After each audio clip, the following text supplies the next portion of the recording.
The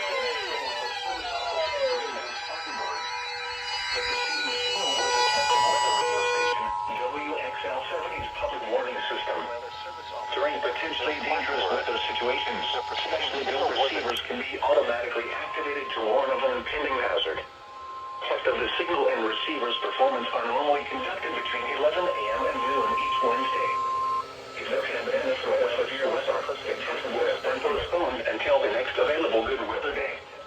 Reception of this broadcast and warning alarm will vary at any given location.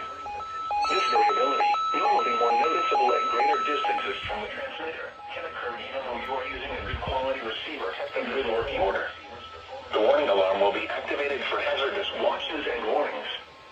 For station WXL70, broadcasting near Charlotte, on a frequency of 162.475 MHz, the warning alarm will be activated for the following counties in North Carolina: Alexander, Anson, Cabarrus, Catawba, Cleveland, Gaston, Argyle, Lincoln, Mecklenburg, Montgomery, Richmond, Warren, Stanley, and Union.